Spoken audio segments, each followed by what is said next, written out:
Stop. 70% of funding decisions in America are made in the first 5 minutes, and it is not because of your pitch deck. It is because of your vibe. If you sound boring at a networking event in New York, you are invisible. Today, I am teaching you how to flirt professionally so investors remember you and everyone wants your number. If you are watching this from outside the United States, listen up, because this is the part nobody tells you in any English textbook. In the United States, especially in cities like New York City and Los Angeles and San Francisco and Austin and Miami, business is never just business. Business is chemistry.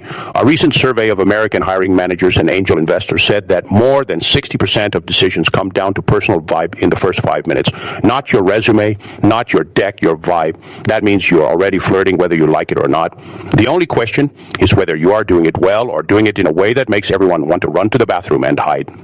Welcome to Bright English, the only channel that teaches you flirting English for entrepreneurs. This is not about being sleazy. This is not about pickup lines. This is about how to be magnetic in American English so people want to work with you and want to be around you. And today I am breaking down everything most people get dead wrong about how to flirt at a networking event without being unprofessional. This is the longer, deeper version because you guys asked for it and because this skill can literally make you money in America. Let us start with the mindset shift that changes everything.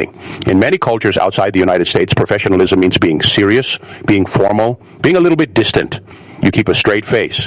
You use big words. You show respect by not getting too personal. In America, that reads as cold, as boring, as low energy. In America, professionalism at a networking event means being warm, being a little bit playful, being human. Americans do business with people they like is not logical, like is emotional. And flirting, when done right, is just the art of making someone feel good about themselves while they are talking to you. That is it. It is not sexual. It is social electricity.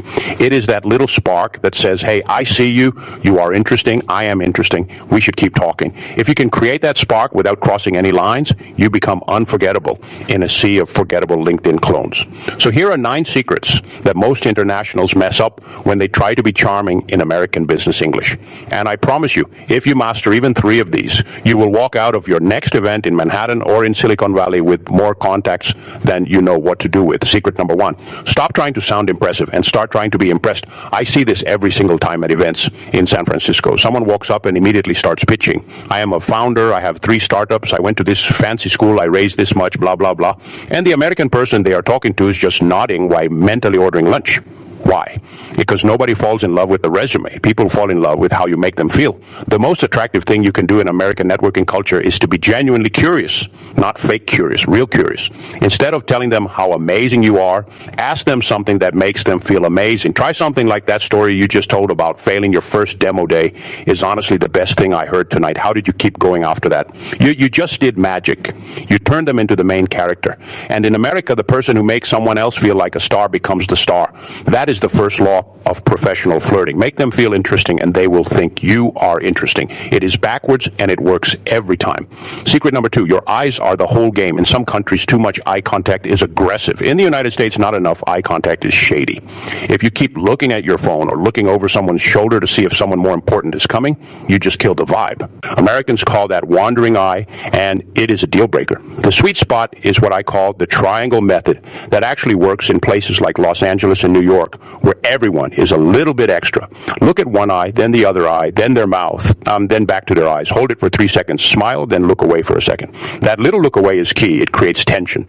It says, I am confident enough to not stare you down like a robot. And when you are listening to someone, keep your eyes locked about 70% of the time. When you are talking, you can look away a little more. That balance makes you look confident and trustworthy and just a little bit flirty. And please, for the love of all things holy, if you are talking to an investor or a crush, do not scan the room. In America, that is the equivalent of telling someone you are boring. Lock in like the room disappeared. Secret number 3, compliment the choice, not the body. This is where a lot of brilliant people from outside America get in trouble without even knowing why. In American professional culture, you cannot compliment someone's physical appearance at a work event. You cannot say you are beautiful, or you look hot, or you have nice eyes. Even if you mean it nicely, it will sound unprofessional, and it can actually get you in real trouble in corporate America. So what do you do if you want to flirt a little? You compliment decisions. You compliment compliment taste and effort and brain. Instead of nice dress, you say that color on you is such a power move. You have great taste. Instead of you are handsome, you say I love your energy tonight. You light up the room when you talk about your project. Instead of you are hot, you say that was a killer point you made in the Q&A that took guts. See the pattern. You are still giving that warm, fuzzy feeling. You are still being a little charming, but you are praising what they did, not what they were born with. And American brains are wired to melt for that. It feels respectful and personal at the same time. It is the safest and most effective way to flirt in a professional setting in the United States. Secret number 4, banter is the American love language. If you have ever been to a networking event in Chicago or in Austin, you know that Americans love to joke around even when money is on the line. We call it banter.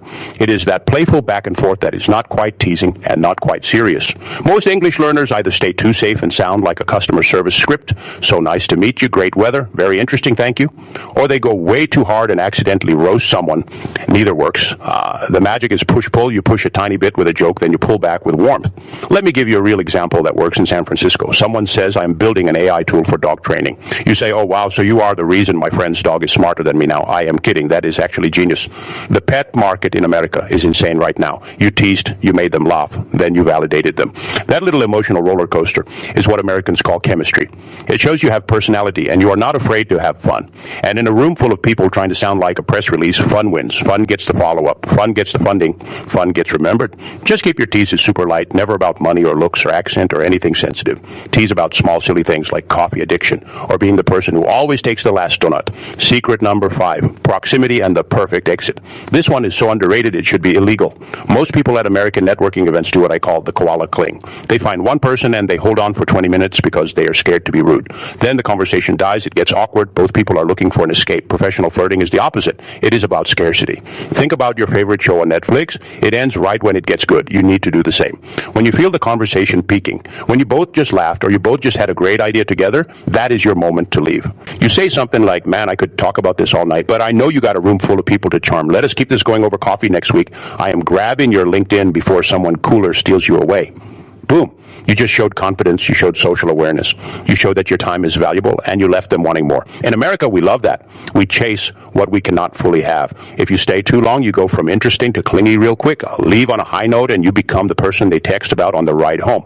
Secret number 6, your voice is doing more flirting than your words. Nobody teaches this in school, and it is everything. In the United States, flat monotone voice kills attraction instantly. If you talk like you are reading a legal document, nobody will feel anything. Flirting English has music. It goes up and down. It has pauses. It has warmth. Try this. Smile before you start talking. Literally smile. It changes the sound of your voice, and Americans can hear a smile through words. Then slow down for the important parts. Add a tiny pause before you say something that matters. For example, instead of saying, I really liked your pitch, you say, okay, pause, I really liked your pitch. That pause creates anticipation. It is low-key powerful. And lower your voice just a little at the end of sentences instead of going up like you are asking a question all the time. In America, going up at the end of every sentence makes you sound nervous. Going down makes you sound confident and a little bit magnetic. Practice telling a story like you are at a rooftop in Brooklyn telling your friends about your day. Add little reactions like, no way, get out, shut up, you're kidding, all in a playful tone. That is how Americans signal I am with you, I am vibing with you. That is vocal flirting, and it works even when your English is not perfect. Secret number 7, the art of the callback. This is how you go from a random chat to someone who lives rent-free in their head. A callback is when you remember a small detail from earlier and you bring it back later. It shows you were actually listening, which in America in 2026 is basically a superpower. So let us say early in the conversation someone mentioned they are nervous because they spilled coffee on their shirt before coming. An hour later you see them again and you say, hey, coffee stain survivor, how is the rest of the night treating you? They will laugh, they will feel seen, they will remember you forever. Or an investor told you they love hiking in Colorado. Your follow-up message the next day says, hope you are not stuck in meetings all day and missing those Colorado mountains. That tiny detail is worth more than 1,000 buzzwords. It says you care about them as a person, not just as a wallet or a contact. And that is the core of professional flirting. You are building a tiny insider world with just the two of you, even in a crowded room room in downtown Los Angeles. Secret number 8, touch but like barely. Okay, this is a sensitive one because in America, touch at work is a minefield and you have to be super careful. Do not touch anyone unless you are 100% sure it is welcome, and even then keep it minimal and public and quick. The safest, flirty but professional touches in the United States are a quick light handshake that lingers half a second longer with eye contact, or a very light tap on the shoulder or the forearm when you both laugh at the same time, and you pull back immediately. That is it. No hugs unless they go for it first. No touching hair or back or anything weird. What actually works better than touch in American business culture is what I call air touch.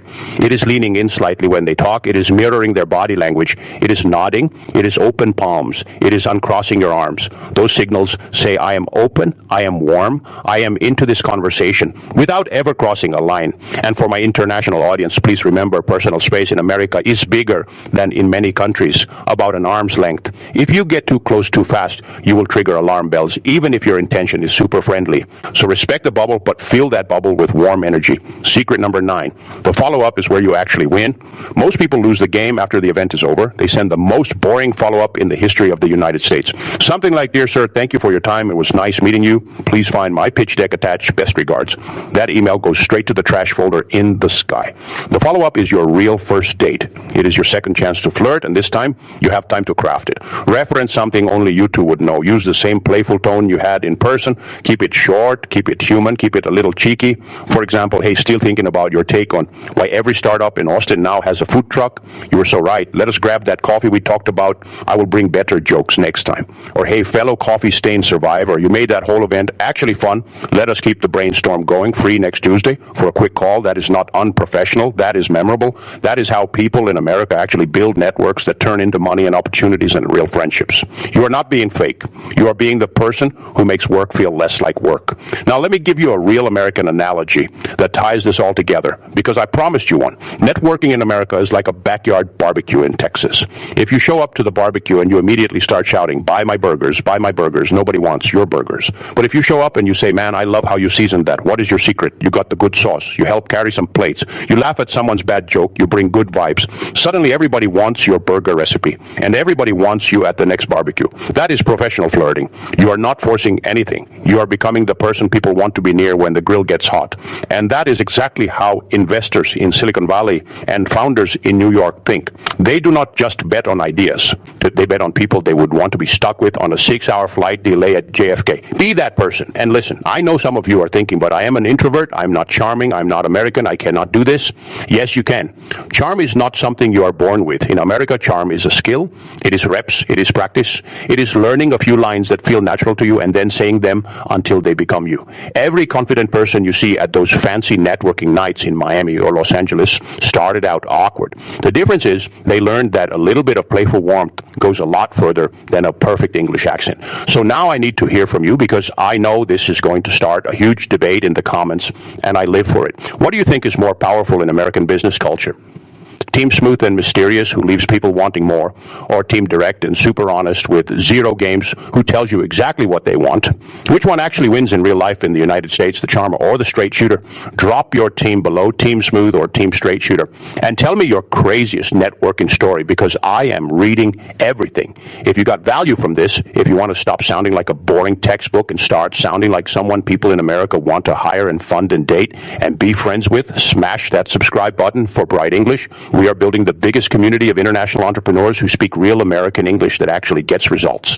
And next week, I am dropping the most requested video ever on this channel, the full Flirting English for Entrepreneurs playbook. I'm giving you word-for-word scripts, voice message examples, DM templates, and follow-up lines that work in the United States to impress an investor and your crush at the same exact event. You do not want to miss it.